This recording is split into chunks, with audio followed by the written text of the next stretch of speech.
On se retrouve pour la fin de cette conférence des 4 premiers tours avec les QCM isolés, les fameuses questions isolées. Vous savez que le jour J, vous en aurez 120 en tout. Là, je vous en propose 40 de cardiologie. Et puis encore une fois, de manière à vous faire rentrer dès ce premier tour de D4, les messages clés des recommandations. Vous le savez, j'aime bien faire des questions isolées calquées sur les recommandations. Ça marche très bien et c'est d'ailleurs ce que font les PUPH pour vous penser les questions du concours. Donc une recommandation, celle de l'ESC 2011 sur l'infarctus et l'angine de poitrine. QCM, détailler les critères officiels ECG et coronarographiques témoins d'une mauvaise reperfusion après revascularisation. Extrêmement important. On vient de faire une revascularisation coronarienne. Et à la coronarographie, on a dilaté, plus ou moins mis en place un stent. Et là, la question, c'est quels vont être les éléments en faveur d'une mauvaise reperfusion. Ça a mal fonctionné. Proposition B, à la coronarographie, un flux TIMI inférieur à 3. Alors le flux TIMI, plus il est bas et plus inférieur à 3, et plus cela traduit sur le plan fonctionnel un flux coronarien altéré, modifié. Proposition D également, à l'ECG, on a une décroissance du sus-décalage du ST qui doit être inférieure à moins 70% au bout de la 4e heure, qui doit être supérieur à plus de 70% au bout de la 4e heure pour que ce soit un critère de bonne reperfusion. Or, attention, la question là, c'est celle de la mauvaise reperfusion. Donc effectivement, si la baisse du sus-décalage du ST est de moins de 70% à H4 sur l'ECG, c'est un critère de gravité. Okay, faites attention, vous avez vu, là même moi, en vous l'évoquant à l'oral, je dois bien faire attention à la négation. C'est-à-dire que méfiez-vous toujours des questions où on vous pose la question des bons facteurs pronostiques ou des mauvais facteurs pronostiques. Donc retenez ça, c'est de la recommandation ST inférieur à 70% au bout de 4 heures, non pas 50, non pas 80. QCM suivant, citez les principales complications aiguës de l'infarctus. Question de cours, les amis. Ça, le jour J, ça tape. D'abord, la péricardite. Vous le savez, il y a même 2 types de péricardite liés à l'infarctus. Une péricardite immédiate qui apparaît très brutalement, et puis une péricardite un petit peu retardée avec une pathologie dite de Dressler. Et ça, c'est quelque chose qui est déjà tombé à l'ECN. Proposition B également, une CIV, une communication interventriculaire gravissime, un tableau de choc cardiogénique important, avec une nécrose du septum interventriculaire, à l'origine d'une véritable communication entre les 2 ventricules. Cliniquement, vous le savez, c'est ce souffle en rayon de roue centré au niveau de l'apex. Pareil, ça, vous ne pouvez pas passer à côté le jour J. Il faut savoir que s'il n'y a pas une reprise au bloc chirurgical rapide, le patient décède. Il faut être clair là-dessus. Proposition D, des troubles du rythme, fibrillation ventriculaire, tachycardie ventriculaire bien sûr, liés à l'hyperexcitabilité ventriculaire liée à l'ischémie, mais également des troubles de la conduction, BAV2, BAV3, liés à une ischémie des voies de la conduction, et notamment, typiquement sur un infarctus touchant la coronaire droite, une atteinte des nœuds, notamment le nœud auriculo-ventriculaire, pouvant donner un BAV3.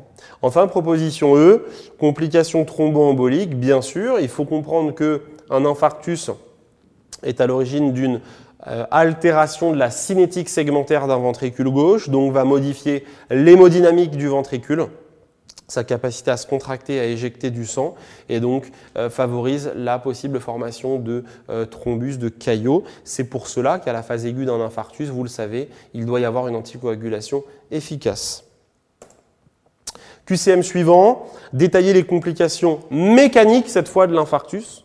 Donc là, on déroule vraiment les questions de cours. Attention, qu'est-ce que les complications mécaniques? Alors, proposition A, non, pas l'insuffisance aortique, rien à voir. Proposition B, la rupture septale.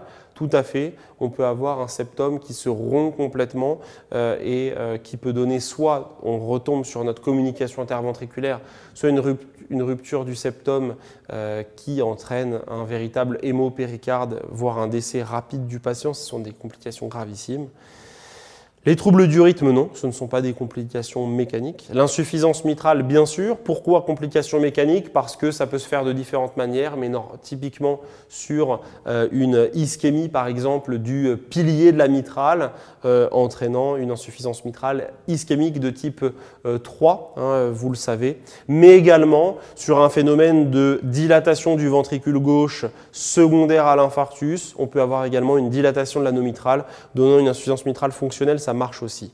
Enfin, rupture de la paroi libre du VG, proposition E, aiguë ou subaigu, ça marche, un peu comme la rupture septale. C'est un diagnostic de haute gravité qui peut également conduire à un tableau de choc hémorragique gravissime. Question suivante. Citer les mécanismes de l'insuffisance mitrale possiblement liés à l'infarctus. On vient d'en parler un tout petit peu, là on rentre dans le détail. Alors attention, trois mécanismes d'insuffisance mitrale liés à l'infarctus. Et puis regardez pourquoi c'est joli. Ce sont les propositions A, D et E. Autrement dit, type 2, 3 et 1 de la classification de Carpentier. Et il n'y a que 3 types. Alors commençons par la proposition A qui est juste, rupture de pilier. On a un pilier qui se rompt complètement. On est bien encore dans le monde des complications mécaniques avec une IM de type 2, autrement dit à type de prolapsus. Proposition B, ischémie de cordage, c'est faux. Un cordage, c'est un ligament. Il n'y a pas d'ischémie d'un cordage. Il n'y a une ischémie que d'un pilier possible. Proposition D, dysfonctionnement non ischémique de pilier de type 2, non. Hein, pourquoi non ischémique? Proposition D, c'est juste. Un dysfonctionnement ischémique de pilier, et là on est dans le type 3, et vous le savez, le type 3, c'est le mécanisme de la restriction. Et enfin, E, dilatation de l'anneau sur dilatation du ventricule gauche. Je viens d'en parler, la fameuse insuffisance mitrale, type 1 de la classification de Carpentier. QCM suivant. Alors ça, les amis, ça sauve des vies, vous devez le savoir le jour J. Quel traitement d'urgence immédiate d'une TV syncopale préconisez-vous? Ça, c'est très important. Un patient fait une syncope avec, à l'électrocardiogramme ou au scope, une tachycardie ventriculaire confirmée. Là, il n'y a pas à discuter. Ce qu'il faut faire, c'est un choc électrique externe salvateur. Une tachycardie ventriculaire grave, ça se choque. On pourra dans un deuxième temps discuter l'adjonction de cordarone, je suis d'accord avec vous, dans un deuxième temps pour prévenir les récidives de tachycardie ventriculaire, mais ce n'est pas la question. Attention, hein, le jour J à bien lire les QCM, et là le QCM c'est quel traitement d'urgence immédiate, et donc attention à cette précision capitale. Question suivante. Quel traitement proposez-vous pour un BAV3 symptomatique? Attention à cela, vous savez qu'il y a des troubles de la conduction symptomatiques et asymptomatiques. Symptomatique, c'est typiquement une syncope, un malaise, dans les suites d'une revascularisation d'un infarctus antérieur. Et donc là, ce qu'on attendra de vous, c'est de proposer une sonde d'entraînement électrosystolique, qui est un traitement transitoire du BAV3 en attendant l'implantation d'un pacemaker, d'où la proposition B, prévoir la discussion de la pose d'un pacemaker. Je m'arrête une seconde. Qu'est-ce qu'une sonde d'entraînement électrosystolique? Il faut que vous le sachiez. C'est finalement un pacemaker transitoire. On pique une veine jugulaire interne droite ici, on descend tout droit au niveau de la veine cave supérieure, au niveau de l'oreillette droite, du ventricule droit, et on descend comme ça une sonde, et j'ai un peu touché le micro, donc ça a un petit peu ripé dans les oreilles, les amis, mais comme ça, s'il y avait un petit moment où vous étiez endormi, vous vous reconnectez sur mon trajet de la sonde d'entraînement électrosystolique. Et donc, je descends ma sonde jusqu'au niveau du ventricule droit. Et dans le ventricule droit, ma sonde va pouvoir de nouveau, comme un pacemaker, assurer un rythme cardiaque de base. Okay, retenez que la sonde d'entraînement électrosystolique n'est pas faite pour durer longtemps, hein, elle est faite pour durer quelques jours. Elle a une efficacité bien moindre qu'un réel pacemaker. Alors, un point important, regardez, c'est fin, mais la recommandation le précise, entre la proposition B et C. Moi, je vous demandais de faut cocher la B, prévoir une discussion de la pose d'un PM, pas la pose d'un PM systématique. En effet, il peut y avoir des BAV3 symptomatiques qui soient transitoires, notamment sur du syndrome vasovagal, et donc on a tendance à ne pas appareiller avec un pacemaker de manière systématique un trouble de conduction de haut degré dans un contexte d'infarctus, mais on se donne un petit peu de temps, ça vous paraît du détail, c'est dans la recommandation, on peut vraiment vous poser la question le jour J. Proposition D, l'atropine IV en urgence, très important, je vous demande de retenir cette indication.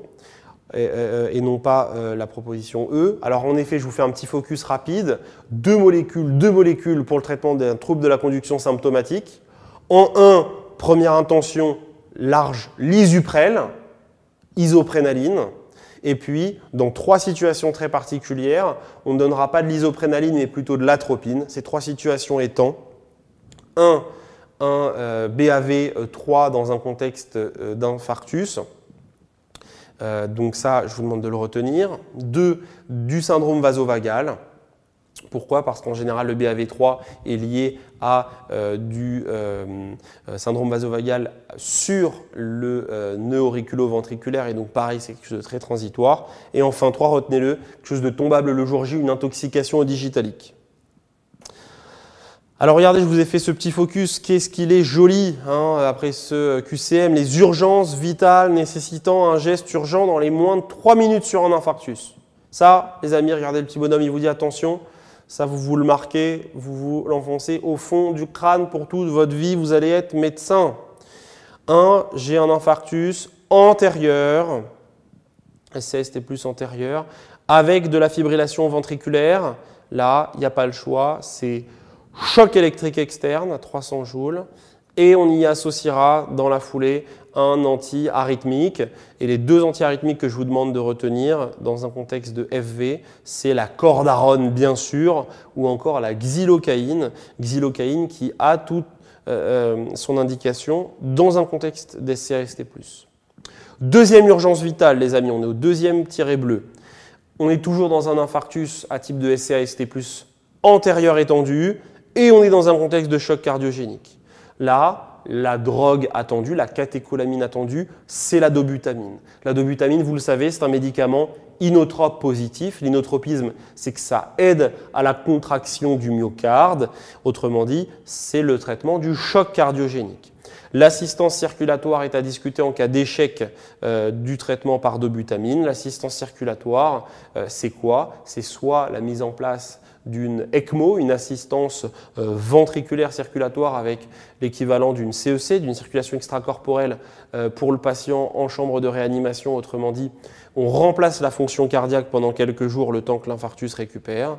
Ou bien, autre chose qui peut se discuter, le ballon de contrepulsion intra-aortique, ce ballon qui est monté au niveau de l'aorte thoracique descendante, qui se gonfle en diastole, permettant de maximiser la pression artérielle diastolique au niveau de l'aorte et donc de majorer la perfusion des coronaires via les sinus de Valsalva, mais également un ballon, toujours ce ballon de contrepulsion intra-aortique, qui se ferme en systole pour favoriser encore la pulsatilité et aider à la systolique. Autrement dit, quand on a un ballon de contrepulsion intra-aortique, ça favorise la pulsatilité.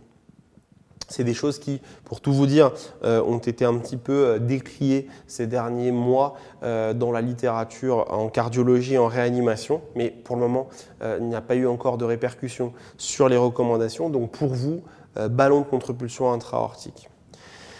3e tiré, le SCAST+ inférieur avec BAV3. Et là, je vous l'ai dit, en première intention, c'est l'atropine, voire de l'isuprel, voire une sonde d'entraînement électrosystolique. On vient de parler de ce dossier. Enfin, 4e tiré, l'infarctus du myocarde SCAST+ inférieur avec un infarctus du VD associé et un choc avec un destination cardiaque droite. Là, attention, il faut absolument remplir ces patients. Le rationnel, c'est que ces patients vont être en hypovolémie. Il faut les remplir, c'est important. Et on peut prescrire bien sûr de la dobutamine et attention, surtout pas de dérivés nitrés qui sont contre-indiqués, qui risqueraient d'aggraver encore l'insuffisance cardiaque droite. On passe au QCM suivant. Détailler les signes cliniques permettant de suspecter un infarctus du cœur droit. Question de course, les amis, c'est pour vous faire souffler. Proposition A, turgescence jugulaire. Donc ça, c'est un signe d'insuffisance cardiaque droite. L'hypotension artérielle, qui est également en faveur d'un infarctus du cœur droit, quelque chose de très brutal. Une auscultation pulmonaire claire. En effet, dans un infarctus du cœur droit, il n'y a pas de retentissement gauche et donc il n'y a pas d'insuffisance cardiaque gauche. Autrement dit, il n'y a pas ces râles crépitements bilatéraux aux bases et donc on a bien une auscultation pulmonaire claire, proposition D. Facile pour vous. Question suivante. Que fait évoquer un AVC à J3, 3 jours d'un infarctus antérieur étendu vu tardivement? Question extrêmement sortable pour vous. Alors, il y a 3 diagnostics à évoquer. Cette question, je vous demande de la marquer. C'est une question fermée avec 3 diagnostics à évoquer. Je répète, devant un AVC, un accident vasculaire ischémique qui survient 3 jours après un infarctus antérieur étendu. Vu tardivement, on est en train de vous dire que la revascularisation n'a pas été faite précocement. D'abord, la fibrillation auriculaire, bien sûr, avec un caillot qui s'est formé au niveau de l'oreillette lors du passage en fibrillation auriculaire qui a migré pour monter jusqu'au niveau du territoire cérébral. Proposition D, un thrombus intra-VG. Alors J3, c'est un petit peu précoce de principe. En général, c'est des complications qui sont un tout petit peu plus tardives, mais c'est quelque chose qui doit être évoqué, surtout du fait que l'infarctus ait été vu tardivement. On peut donc imaginer une hypokinésie, voire une akinésie très importante de la paroi du ventricule gauche, qui permet la formation d'un thrombus à son contact. Un point important, il n'existe pas de thrombus du VG, de la paroi du VG, sans une akinésie sous-jacente permettant la fixation de ce thrombus. Enfin, proposition E, endocardite infectieuse mitrale. Bien sûr qu'il faut garder cela en tête, c'est très important. OK ? QCM suivant, détailler les indications préférentielles des IEC et des ARA2 post-infarctus. Donc ça, c'est une recommandation également très jolie de l'insuffisance cardiaque chronique ESC 2012. 4 indications. Proposition A, une dysfonction VG avec une FEVG inférieure à 50%. Proposition B, une insuffisance rénale chronique. Proposition C, un diabète. Proposition D, une hypertension. C'est tout. Voilà les 4 seules indications à introduire des IEC ou en cas d'intolérance ARA2 après un infarctus et aucune autre. C'est très important parce que les étudiants, moi je le vois en conférence de cardiologie, ont trop souvent tendance à vouloir prescrire IEC ARA2 de manière systématique après un infarctus. Non, c'est le traitement de l'insuffisant cardiaque avec FE altéré, de l'insuffisant rénal chronique à visée de néphroprotection, du diabétique et éventuellement de l'hypertendu. Mais pas du tout systématique, on peut vraiment vous sanctionner là-dessus. Question suivante, les indications d'un défibrillateur automatique implantable en prévention primaire chez les patients post-infarctus avec une espérance de vie de plus d'1 an. Pareil, une recommandation que je vous demande de connaître. Proposition A, une FEVG qui est inférieure à 30-35% à J40 d'un infarctus. Il faut vraiment attendre 40 jours avant d'évaluer la FEVG. C'est la durée au bout de laquelle on a une plastie complètement récupérée, en tout cas au maximum de sa récupération du ventricule gauche. Tant qu'on n'est pas à ce J40, on peut imaginer encore une amélioration de la fonction ventriculaire. Proposition C également, une FE à moins de 40% et une TV non soutenue ou inductive. Qu'est-ce qu'une TV non soutenue? Je vous le rappelle, c'est une tachycardie ventriculaire de résolution spontanée en moins de 30 secondes. Proposition D, une FEVG inférieure à 35-40%. Vous avez vu qu'à chaque fois, ce sont des chiffres de FE différents. C'est une recommandation qui est difficile. Et un patient qui reste symptomatique a une IRECHA supérieure ou égale à 2, indépendamment de la présence de troubles du rythme. C'est important. Pourquoi? Parce que vous le savez, la persistance de troubles du rythme, typiquement d'une fibrillation auriculaire, vient altérer la fraction d'éjection du ventricule gauche. Comment? Par perte de la systole auriculaire. Donc il faut absolument traiter ce trouble du rythme avant de placer un défibrillateur automatique implantable. Question suivante, si discussion de revascularisation en post-infarctus, quelles sont les techniques permettant de rechercher la notion de viabilité myocardique? Une notion très importante d'ailleurs, bien écrite dans le collège. Et bien là, je veux que vous ayez en tête ces 3 examens, questions ECNI extrêmement tombables. 1, échographie de stress à la dobutamine. 2, une IRM cardiaque, nouvelle référence en cardiologie. 3, une scintigraphie myocardique.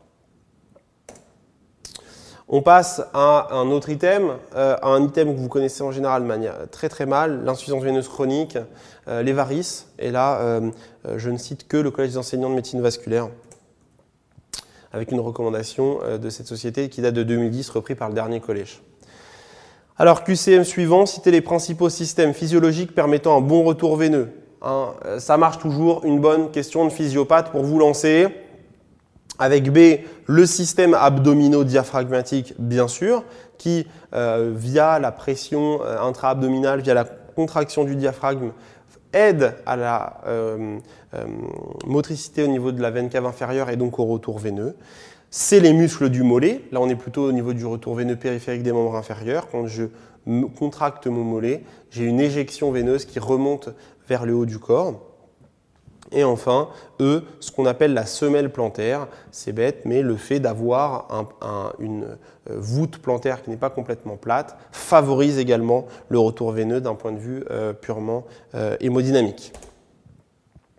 Question suivante, citer les principales étiologies de l'insuffisance veineuse chronique. Ça, c'est une question que vous n'aimez pas en général.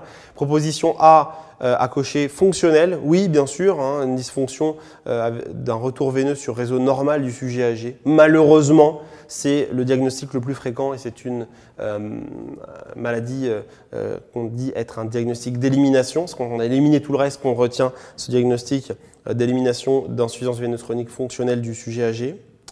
Post-embolique, bien sûr, c'est un grand classique. Le fait de faire des phlébites à répétition entraîne un risque de modification des veines et notamment des valvules au niveau des veines des membres inférieurs, avec un risque, bien sûr, d'insuffisance veineuse chronique au décours. C'est ce qu'on appelle la maladie post-embolique. Proposition D également à cocher, une maladie variqueuse, primitive et secondaire. Et pareil, c'est un diagnostic à savoir évoquer. QCM suivant, votre externe vous évoque alors la notion de syndrome solaire. Alors ça n'a rien à voir avec le soleil, comme ça on se dit solaire, le soleil, je vais à la plage. Non, non, non, non, non, les amis, vous êtes en D4, accrochez-vous, bientôt les vacances, bientôt, mais pas tout de suite, juste avant vous avez l'Océanie. On repensera au soleil après. On est dans le cadre d'une maladie veineuse chronique, mais il n'arrive plus à se souvenir à quoi ça correspond. Que lui répondez-vous? Alors, ça c'est vraiment quelque chose à savoir et ça ne s'invente pas le jour du concours, une question qui sera sélective. Ce qu'on appelle le syndrome solaire, c'est une compression des veines solaires au niveau de la jambe avec une compression veineuse qui est faite par l'arcade solaire des muscles gastrocnémiens juste en regard de la fosse poplitée. Il faut connaître ça par cœur, c'est des choses qui ne s'inventent pas et qui le jour J font la différence entre les bons et les très bons, vous vous en doutez.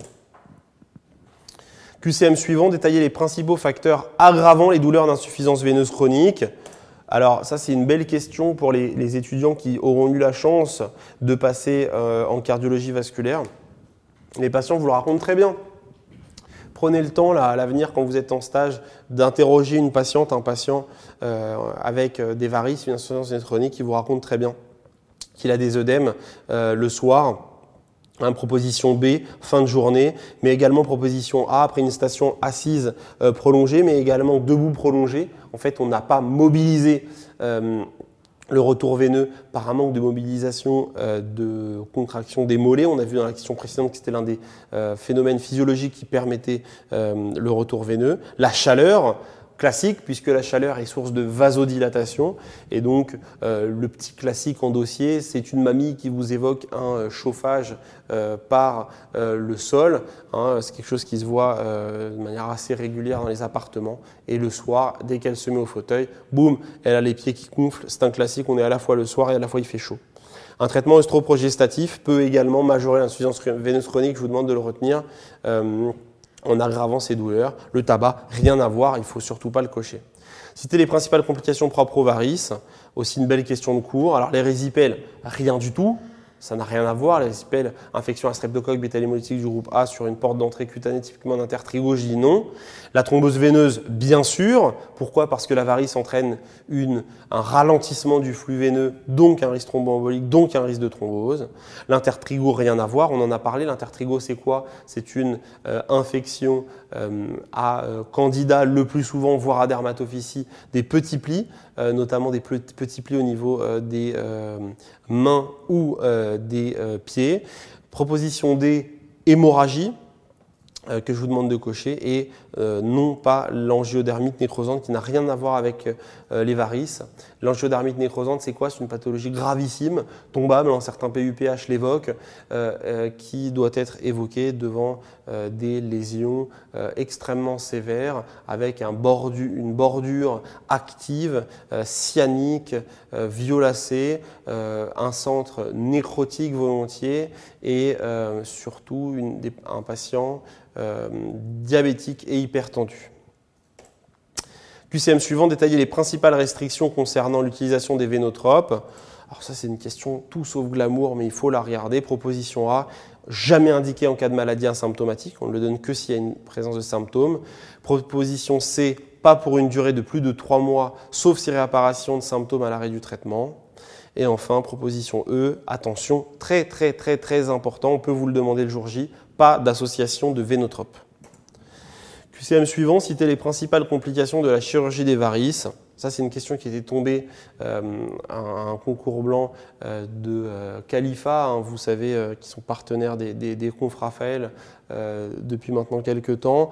Et ça avait fait un bon massacre avec ces 5 complications de la chirurgie des varices. Complications neurologiques, complications thromboemboliques, complications à type d'hématome, autrement dit hémorragique, de lymphocèle, mais également, regardez-le en tête, un risque de récidive, bien sûr.